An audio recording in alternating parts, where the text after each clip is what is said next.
رانا صاحب دو ایشوز سر، سب سے پہلے تو یہ بتائیے گا کہ آج ایمان حاضر بہت ایک مشہور وکیل ہیں، ہیومن رائٹس کے کیسز کرتی ہیں، ان کو اریسٹ کر لیا گیا کچھ دن پہلے اینٹی ٹیررزم ایکٹ میں سر، اور اس کے بعد پولیس کو ان کی کسٹڈی بھی 3 دن کے لیے دے دی، پولیس 30 دن کے لیے مانگ رہی تھی، آج وہ معطل کی ہے کسٹڈی اسلام آباد ہائی کورٹ نے۔ سر یہ حکومت کس طرح دیکھ رہی ہے؟ آپ کی ذمہ داری بنتی ہے مطلب کہ ایک ہیومن رائٹس کی جو وکیل ہیں، سب کے وہ کیسز کرتی ہیں، ساری دنیا کی توجہ اس بات پر آئی، ایمنسٹی انٹرنیشنل نے بھی اس کو کرٹیسائز کیا، تنقید کی کہ ان کو آپ نے اریسٹ کر لیا اور وہ بھی ATC کے تحت۔ بسم اللہ الرحمن الرحیم۔ دیکھیں مجھے ایگزیکٹ کیس کا تو نہیں پتا، لیکن آئی ایم شیور اگر انہوں نے ATC کی اگر FIR کاٹی ہے تو کوئی ثبوت جو ہے وہ گورنمنٹ کی سائٹ ضرور پیش کر سکے گی، اور اگر ایسا نہیں انہوں نے کیا کچھ اور ثبوت نہیں پیش کرنا۔ سر آپ کے خیال میں ایمان حاضر کے خلاف، معاف کریے گا میں آپ کی بات کاٹ رہی ہوں سر، میں ایمان حاضر کی بات کر رہی ہوں، سر آپ سچ مچ سمجھتے ہیں کہ پولیس کے پاس ان کے خلاف کوئی دہشت گردی کا ثبوت ہوگا؟ دیکھیں اور اگر نہیں ہوگا، میں یہی کہنے لگا تھا، اور اگر نہیں ہوگا اور انہوں نے ATC کے اوپر غلط FIR کاٹی ہے تو یہ کنڈیمیبل ہے اور ایسا نہیں ہونا چاہیے، تو اس چیز کا تو عدالت میں فیصلہ ہوگا۔ بہرحال آپ یہی ایکسپیکٹ کرتے ہیں کہ اگر FIR کٹی ہے تو کوئی حقائق اس کے پیچھے ہوں گے، اور اگر غلط کاٹی گئی ہے تو اس کو بالکل کنڈیم کرنا چاہیے، اور اس کو کوئی بھی اس کی تائید نہیں کر سکتا۔ پھر مصطفیٰ صاحب، آپ نے شاید آپ کے بھی نظر سے واقعہ گزرا ہوگا ایمان حاضر صاحبہ کا، سر میں یہی سوال آپ سے، کیا کسی کو اس ملک میں یا اس دنیا میں یقین ہو سکتا ہے کہ ایمان حاضر جو ہے، وہ ویڈیو بھی ہم نے اگر دیکھ لی کہ وہ ATC کا پرچہ بنتا تھا، اور اگر بنتا بھی تھا، کوئی ثبوت تھا تو جب آج اسلام آباد ہائی کورٹ نے پوچھا تو فراہم کر دیتی پولیس، اور پولیس نے 30 دن کا سر ان کا ریمانڈ مانگا، اور وہ جو ہمارے جج صاحبان ہیں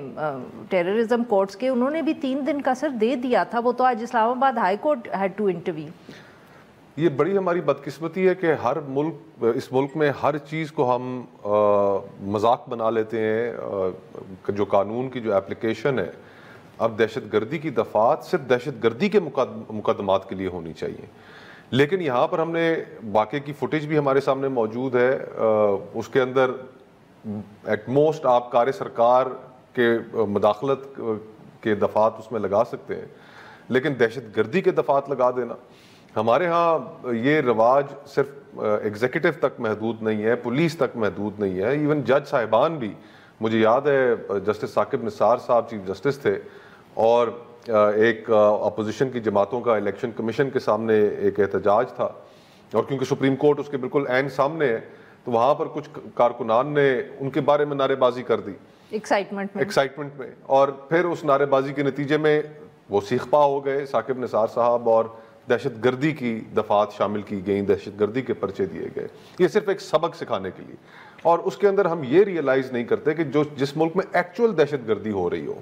کہ وہاں پر آپ ٹریولائز کر کے کیا پیغام دیتے ہیں۔ آپ خود اس کو لاء کی جو اپلیکیشن ہے، جب اس کو مذاق بنا لیں گے تو پھر کون سنجیدہ لے گا؟ تو اس چیز سے،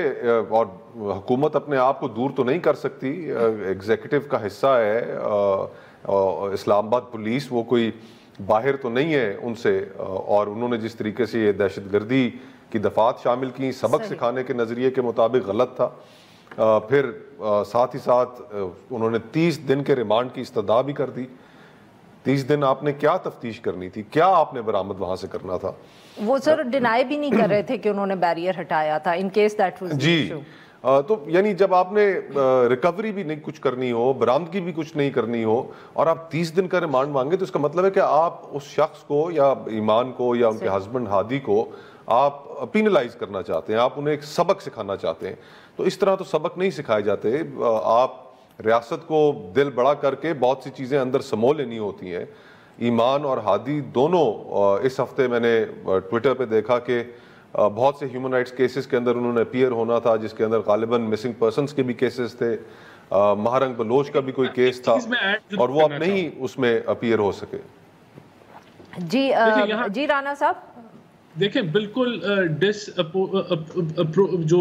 اپروپریٹ جو ہے وہ ہونا چاہیے. جس نے جتنا قانون توڑا ہے اس کے مطابق جو ہے وہ ایف آئی آر کٹنی چاہیے, اور جب ڈسپروپورشنیٹ آپ ایف آئی آر کاٹتے ہیں اس کا نقصان ہوتا ہے. لیکن میں اگر اس کو ہم سمجھنے کی کوشش کریں, اور کوئی اس کا اگر کسی نے کوئی غلط ایف آئی آر کاٹی ہے اس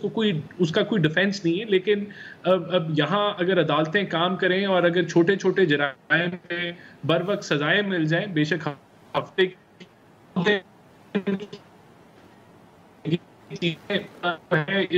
یہ چیزیں بھی نہ ہونا رک جائیں یہاں, کیونکہ عدالتی نظام کا ایک فیلئر ہے اور اس کو ہمیں سب کو مل کے ٹھیک کرنا ہے. اگر معاف جائیں یا چھوٹے جو رانا صاحب قانون توڑتے ہیں اس پہ ایک دن کی بھی سزا ملنا شروع ہو جائے تو پھر جی رانا صاحب عدالتی عدالتی فیلئر نہیں ہے, معاف کریے گا, یہ تو پولیس کا فیلئر ہے. تبھی میں نے یہ آپ سے سوال کیا تھا سر کہ اے ٹی سی کی جو دفعات ہیں وہ جج صاحب نے تو نہیں ڈالی, وہ تو اب پولیس نے ڈالی. 30 دن کی کسٹڈی بھی پولیس نے مانگی. کہا کہ اگر ڈسپروپورشنیٹ آپ نے ایف آئی آر کاٹی ہے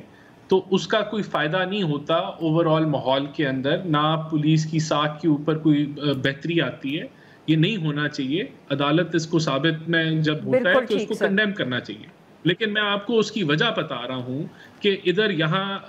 چھوٹی سزائیں بھی عدالتیں کسی کو نہیں دیتی, ہم چھوٹی کنوکشنز بھی نہیں کر پاتے, اور یہاں جو ایک معاملہ ہے کہ عدالتی پروسیس ہی اتنا لمبا اور ایکسٹینڈ اور سٹیز کے اوپر مبنی ہے کہ یہ سارا نظام دھرم بھرم ہے, اور اس وجہ سے آپ جو ہے آپ کو یہ چیزیں نظر آتی ہیں which is quite unfortunate. ہاں جی کھوکھر صاحب, سر آپ نے بھی سنی ہوں گی بہت افواہیں ہیں شہر میں کہ 27ویں آئینی ترمیم آ رہی ہے, ججز کا نمبر بڑھا ہے, پریکٹس اینڈ پروسیجر میں فردر تبدیلی بھی ہو رہی ہے. سر کوئی آپ نے ایسی گفتگو سنی, کچھ آپ کنفرم کر سکتے ہیں؟ رانا صاحب سے بھی ابھی پوچھتے ہیں. گفتگو تو بہت چل رہی ہے. میرے خیال سے جو ایونٹس ہونے ہیں اس میں سب سے پہلے پریکٹس اینڈ پروسیجر ایکٹ کے اندر ترمیم کی جائے گی. اس میں کیا ترمیم ہوگی سر؟ سن رہے ہیں, اب یہ تو حکومت ہی بتا سکتی ہے کہ ان کا پرپز کیا ہے. پہلے قانون لے کر آئے, اس قانون کی بڑی تعریف ہوئی, ہم نے بھی تعریف کی کہ سپریم کورٹ کے اندر ایک واضح طور پہ ایک نظام ہونا چاہیے کہ کیسز کس طرح فکس ہوتے ہیں. یہ صرف چیف جسٹس کی ثوابدید نہیں ہونی چاہیے, ایک اچھا قانون تھا, وہ لے کر آئے. پھر اس کے بعد اسی قانون کو آرڈیننس کے ذریعے اٹھا کر آپ نے سائڈ پر پھینک دیا, ترمیم کر دی, اور اب ایک نئے سرے سے اس کے اندر ترمیم کرنے جا رہے ہیں کہ جو کیسز کی جو فکسیشن ہے وہ اب اس کمیٹی سے بھی لے کر سننے میں آ رہا ہے کہ جوڈیشل جو کمیشن ہوگا اسی کو یہ اختیار دے رہے ہیں. تو چیف جسٹس کو, سپریم کورٹ کو بالکل ریڈنڈنٹ کر رہے ہیں. پھر اس کے بعد یہ ججز کو بڑھانے کا بل لے کر آئیں گے, وہ بھی صرف سپریم کورٹ, وہ بھی صرف سپریم کورٹ میں. کورٹ پیکنگ اس کو ایک لفظ استعمال کیا جاتا ہے, کورٹ پیکنگ کرنے کی یہ ایک واضح کوشش ہے. اور پھر تیسرے سٹیج میں پھر 27ویں آئینی ترمیم کی باتیں سن رہے ہیں, اور یہ بات بھی سننے میں آ رہی ہے کہ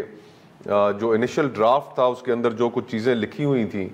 وہ تو نہیں ہو پائیں انسانی حقوق کے حوالے سے, آرٹیکل 8 کے حوالے سے جو ترامیم تھی, یا ملٹری کورٹس کے حوالے سے جو تھیں. تو اب صاحبان جو ہیں ان حکومت کے وہ خفا ہیں کہ بھائی ہمارے مطلب کی تو کوئی چیز تم نے 26ویں ترمیم میں کی ہی نہیں, تو اب ہماری جو باتیں ہیں ان کا کیا بنے گا؟ بندے بھی ہم نے ارینج, اور بندے بھی ہم نے ارینج کر کے دیے, تو تم لوگوں نے اپنے اپنے کام تو کر لیے, ہمارے کام کا کیا بنے گا؟ تو اس کے لیے سننا ہے کہ اب پھر 27ویں ترمیم بھی آئے گی. تو افسوس کی بات ہے کہ ایگزیکٹو جس طریقے سے عدلیہ کو تابع کرنے کی کوشش کر رہا ہے, اور اس ساری مہم میں جو سیاسی جماعتیں ساتھ دے رہی ہیں, یہ ان کے لیے بھی ایک بڑا لمحہ فکریہ ہے کہ یہ جماعتیں اپنی سیاست کو کس نہج پر لے آئی ہیں. اگر انہوں نے صرف حکم کی تعمیل اور آگے سے دونوں ہاتھوں سے سلوٹ مار کے کہنا ہے کہ جناب جو آپ کا حکم, کوئی ہمیں پرواہ نہیں انسانی حقوق کی, کوئی ہمیں پرواہ نہیں کہ سویلینز کا ملٹری کورٹ میں ٹرائل ہو, اور اگر ان چیزوں پر یہ راضی ہیں تو پھر کم از کم مہربانی فرمائیں جمہوریت کی گفتگو تو چھوڑ دیں.